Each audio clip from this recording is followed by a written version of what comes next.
What's up, guys? In this video, we're going to talk about 5 things you can do to be a winning bettor on the NRL in 2025. And these principles apply for any other sports you're betting on as well. You got the AFL that gets underway this week. MLB starting, NBA is in full swing, NHL just past the middle of the season, and of course, horse racing, which is super, super profitable as well. So these principles apply regardless. And, if you can implement these things, you're not only going to make more money from betting, but you're also going to enjoy the process and the day-to-day of betting even more. Yesterday, the NRL season got underway. In our first game with the Canberra Raiders and New Zealand Warriors, that bet was very, very easy in winning in that matchup, with the Raiders dominantly winning and it being a low-scoring game as well. Then the second game, the Panthers and Sharks, we just held on, were able to win the bet in this game. It ended up being very, very close. It was a game where a lot of the tries came in patches, pushing the score right up. The Sharks were able to keep it close enough, so we're able to start the season 2-0. So really, really happy for everyone a part of the NRL membership to kick off the season in the right way, winning both of our bets. If you want to get all my plays all season long, they're in the NRL membership. That's where you get exactly what I'm betting, how much I recommend staking on it, and a full breakdown of the games, plus access to the bet finders.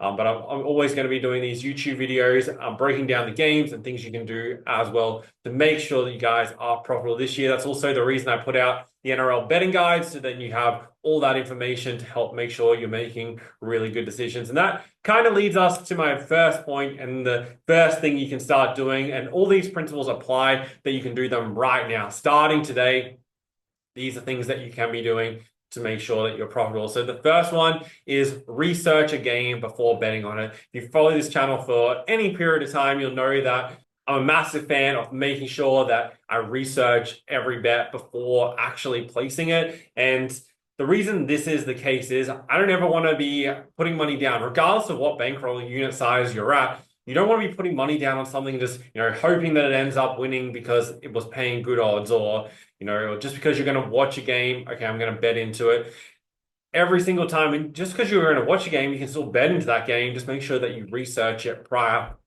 A lot of people, they go wrong just blindly copying bets or not taking any time to actually research that then brings their downfall. And, even sometimes, like, you can get a belief that, oh, well, I researched at one point and then I ended up losing that bet, so it's just not worth spending that time researching.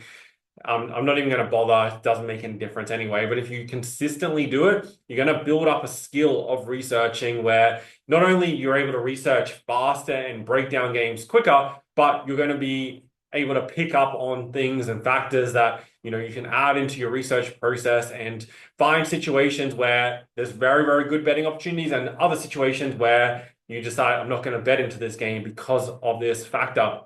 And in the NRL betting guide, there are so many statistics, trends, and information about all the teams in there that you can use as part of your research. And that's also what the bet finders are. Like, for me personally, I'll never bet on a game without not only analyzing the teams, analyzing who's in and out, the situation of the game, what the travel and the performances have been leading up, and the statistics of those sides and where their strengths and weaknesses are, how they match up against each other. Keeping in mind all of those things to come to a conclusion on a game, as opposed to just blindly betting. I'm going to get to an important point of number 4 that relates directly to this as well. Number 2 is keep your stakes consistent. If you can do this all season long, it's going to give you a massive chance of profiting. And it kind of, even if you research but stuff up this point, it could bring your downfall. So what I'm talking about here, select an amount of money that you're going to bet and stick to that amount. Don't chop and change it every week or, every game. You can have, slightly bigger bets and slightly lower bets, but you can't have extremes. You can't be betting $5 on one game and $100 on the next game, or $100 on one game and $1,000 on another game. And don't look at it like, well, 1 minute you're trying a strategy of I'm going to bet $2 odds, and then the next minute you're like, well, I'm going to stake more and take shorter odds and put $1,000. For example, I'll give you a straight up example. You can look at it, I'm betting $100 at $2 odds, and I'm betting to win 100.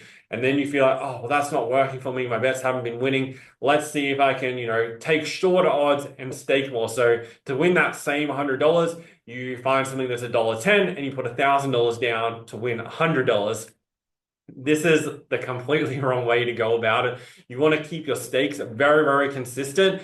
And then also, I recommend like the best way you can do it is keep the majority of the odds that you're betting in the range of $1.60 to $2.50. Doing the majority of your betting in that range will help you for two main reasons. Number one, you're going to win a lot more bets than taking outlandish odds and trying to hit 100 to 1 or even 50 to 1 kind of shots all the time. And that's going to help give you more confidence in the bets that you're putting on. What happens to people when they start losing too many bets in a row? They start panicking, stressing out, and then, all, logic kind of goes out the window. You make more decisions from emotion, and therefore then your results keep on declining, and then you have to deposit more money into your betting accounts, and the cycle just keeps on continuing. So by keeping your stakes consistent and in that range, you're winning a lot more bets, and you're able to then see the profits growing and building week on week. One thing that I say to everyone is that if you can just like, for example, the football season, it's 31 weeks, including the grand final. If you profit 2 units every week, that means if you're betting $50 units, you're profiting $100 every single week. By the end of the season, that's $3,100 profit if it averages out to be 2 units every week. Now, if you're betting $100 units, that's 200 a week. You're now making 6,200 across, the entire season, which, as you can see, if you're consistently doing that, then that means next season you can bet bigger units. And then the following season, you can increase it on and on again, and then start making more. And this is how you build it up, scale your amount, and then how much you're making each season. That's the best way to go about it, and what I recommend for everyone to do. So the way to do that is by keeping your stakes consistent, profiting, each week and averaging a profit of around the 2 to 3 units every single week, and avoiding having those wild weeks. And what happens when you go through your results, and when I've looked at people's results prior, is they'll have, a few weeks where they do really, really well. And then one week where the first few games don't go to plan, and then their strategy goes, they forget their strategy of what they were doing and start to get in this panic mode. If I need to win this week, then start betting more, bigger stakes, higher odds. And then they have this one blowout week, which eliminates the profit they've made the 4 weeks prior, let's call it. So you definitely want to keep that consistent, and then keep track of all your bets. Every single time you put a bet on, keep track of that bet and whether you profited or lost on that particular bet, and keep a running total of that. I have the investor.bet dashboard, which you can use to calculate that in a Google Sheet. Or, if you're right at the beginning, you can there's something I did back many years ago, was just using the notes on your phone. Have a new section for specifically with that sport that you're betting on. Every time you put a bet on, add that bet in and how much you want to lose, and keep a running total of where everything is at.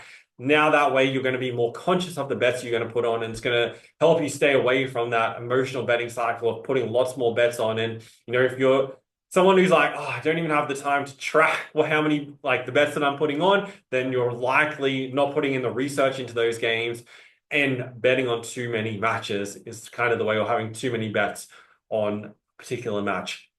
Number 3 is avoid extreme multis with lots of legs. So you'll see this all the time, and throughout the season, there'll be posts going around of how somebody's, won 100 to 1 or 1,000 to 1 multi, and it's got a million green ticks that have contributed to that, resulting in a win. There's multiple games all combined, those kind of things.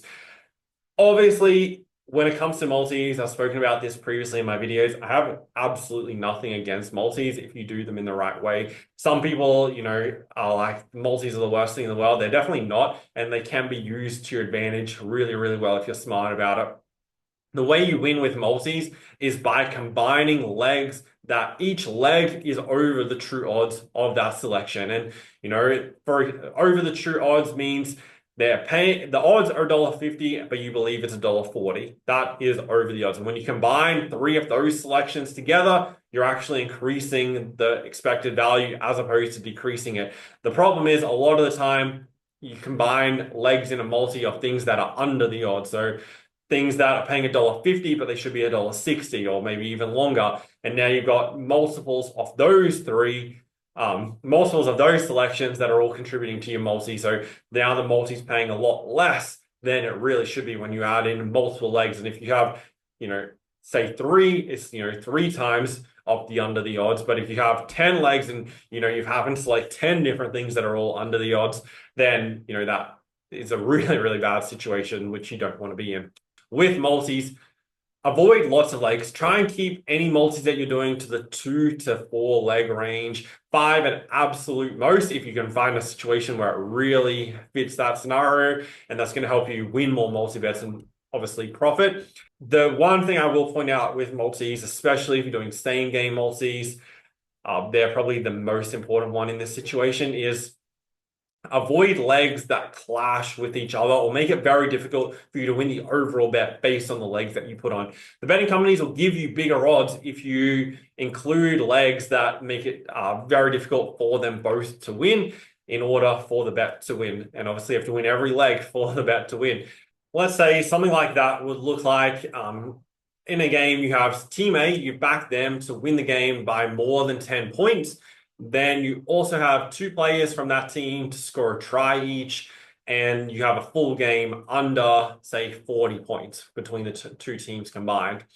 The situation that arises and the problem with that in that game, not only do you need that team to win by a certain margin, you also need a low number of points, and there's a lot that can go wrong and very small margin for error. Because if team B, scores 12, 16 points, especially early on, then it's now going to be very, very difficult for that game to go under. And then also for team A, you're relying on those 2 players to be the try scorers.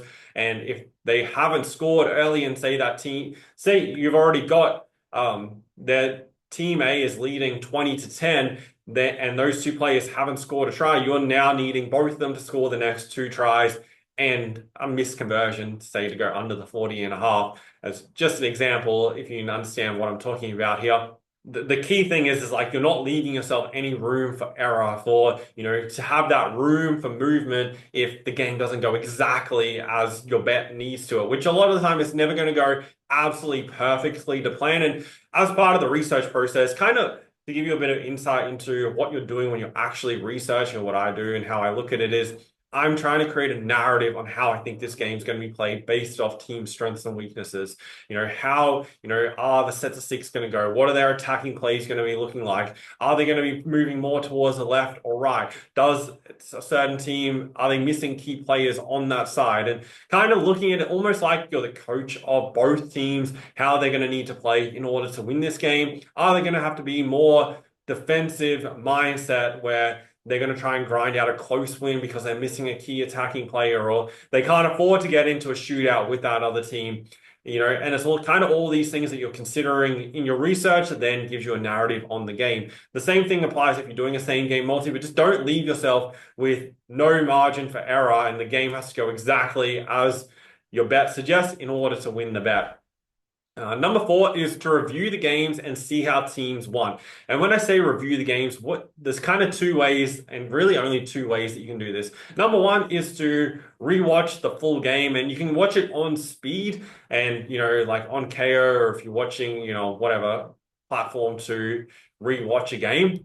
Go through and watch the game. You can watch it on 1.5 speed or 2 times speed, so you get an idea of how the game is played and where teams won, what was kind of happening in order for them to win that game. What I definitely don't recommend you do, though, is just purely watch the highlights of a game.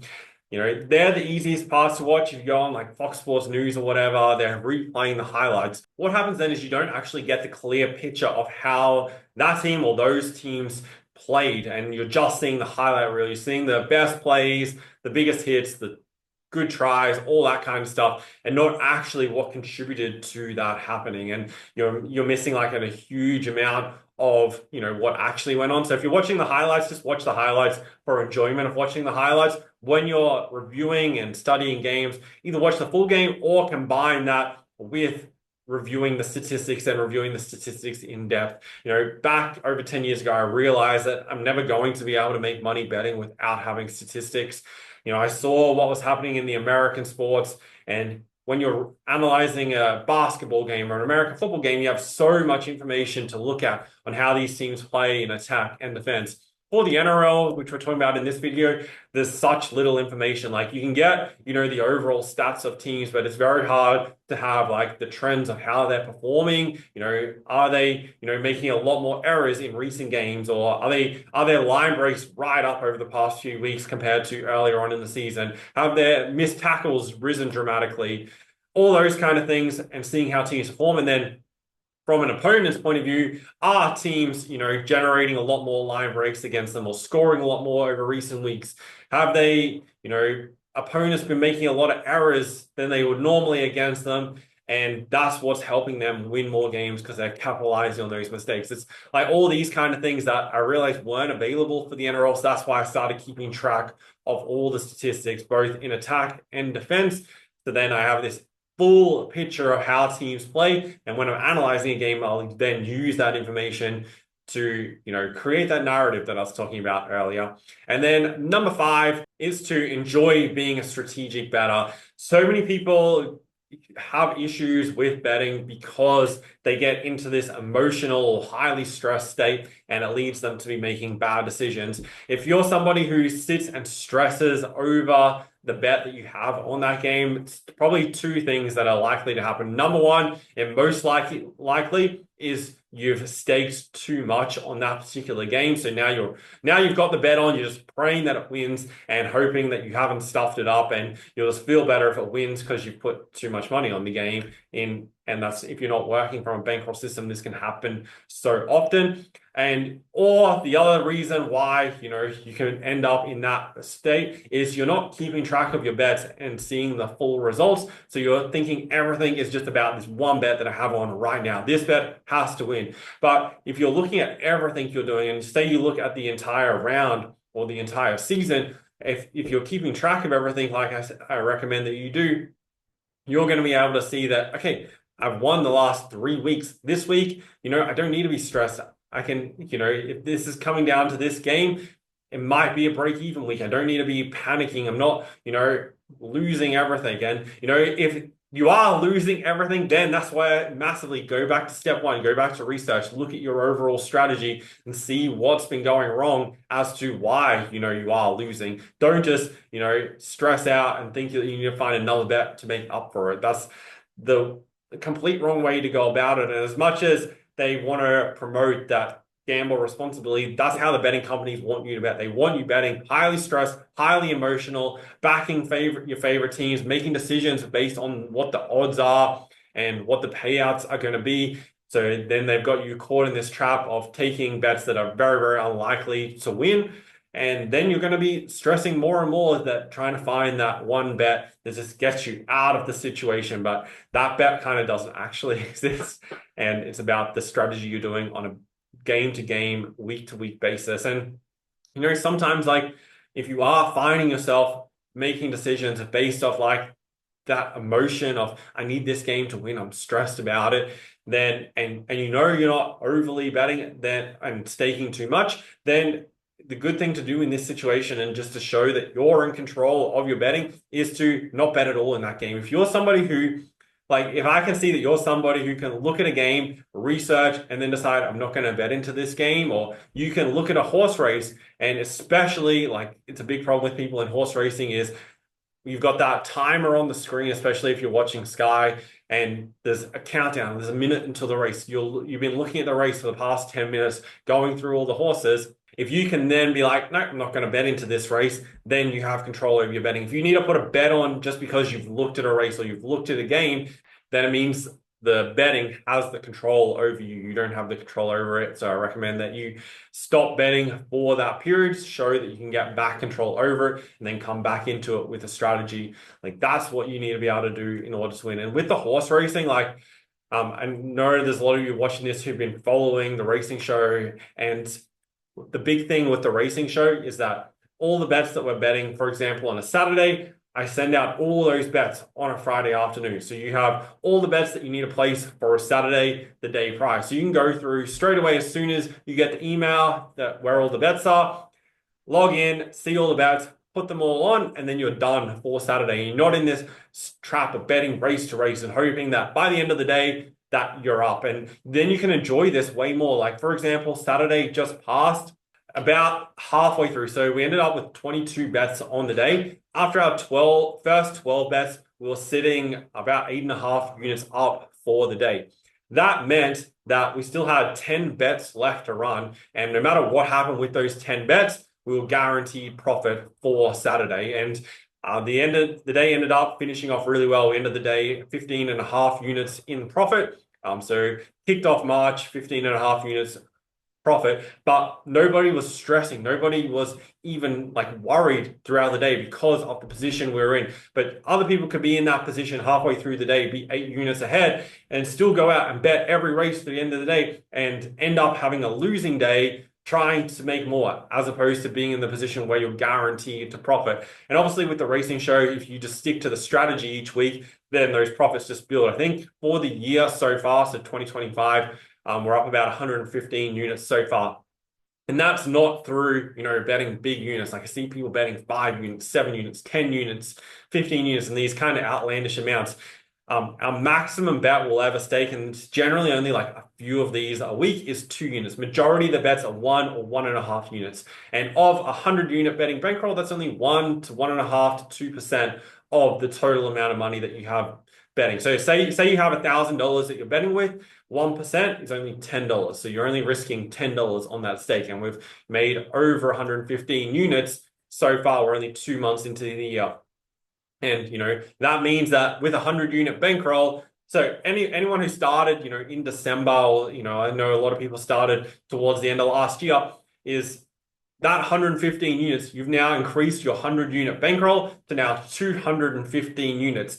The cool thing about that, we're going off track a bit, but the reason why this is important is this is how you can enjoy betting and enjoy being a strategic bettor. Is right now with racing, we have 215 units total in our bank right now, just for 2025, not counting like the 1,550 units that we have since the end of 2021. But just looking at this year, for everyone who's new, that 215 units, right now, you can choose to take out your whole 100 units that you started your betting bankroll with, withdraw that, put it back in your bank account, use it to spend on whatever you want to spend it on, and you still have 115 units, so more than the 100 units that you started with, 115 units of complete profit of the betting company's money that you can now use to bet forever. Like if you step with a 100-unit bankroll, and you stick to the staking and you follow the research, you'll never, ever, ever lose your 100-unit bankroll. The only way you'll lose that is by betting too big a stakes and not researching. That's the only way that happens. If you follow those two things and do them at a high level, you'll never lose the 100-unit bankroll. And what that means is all those people with, now 115 units profit all have 115 units of the betting company's money to bet with forever. So they're never risking any of their own money, which also helps remove that emotion because you're now not betting with your own money. You're not waking up on a Saturday morning, the football's on, the horse racing's on, you deposit $500 into your betting account. You know that your money is like walking into a casino with $500 cash in your pocket and going to the tables or going to the pokies and really feeling like every hand you play is like, well, this is my own money I'm risking here. Compared to think of the feeling if you've walking in with $500 of free casino money that you get to do whatever you want with. Now, without thinking like I'm going to do whatever I want with this, think about it like I've got this 115 units of the betting company's money. I'm going to keep on sticking to the same strategy that's been getting me these profits and keep on doing that. And then you'll just keep on building it. And, don't just treat it as like, oh, well, I have 115 units of profit here to just bet with whatever I like. Keep on sticking with that same strategy. And, that's how betting can be so fun, so enjoyable. You make money and you're not stressed. You're not worried on a day-to-day or week-to-week basis. So to summarize, the 5 things that you can do to be a winning NRL bettor or on any sports in 2025 is research everything before betting on it. Don't just randomly put bets on and hope for the best. Keep consistent stakes to stick with that 1 to 2 units absolute most on a single bet, and keep track of all your bets. Either message me and ask for the dashboard if you want to use the Google Sheets to track, or at worst, use the notes on your phone. Then avoid extreme multis with lots and lots of legs. Keep them to that range, $1.60 to $2.50 odds, and keep your stakes consistent with that, and just ensure that if you're doing same game multis that you don't have legs that clash. Always review the games, especially the ones that you bet on, so you can see if your narrative for that game was right or wrong and see how those teams won. But don't just do it through watching the highlights. Look at the statistics, keep track of that, and use the statistics for your researching moving forward. And then enjoy being a strategic bettor. Don't be betting from a stressed or emotional state, and it'll be a whole lot more fun. Really appreciate you guys watching. Hopefully, you got a lot out of this video. My goal is to help you with that mindset and strategy of what you're doing with your betting so that you can be profitable. So if you enjoy videos like this and you're keen for the football this season, make sure you subscribe to the channel.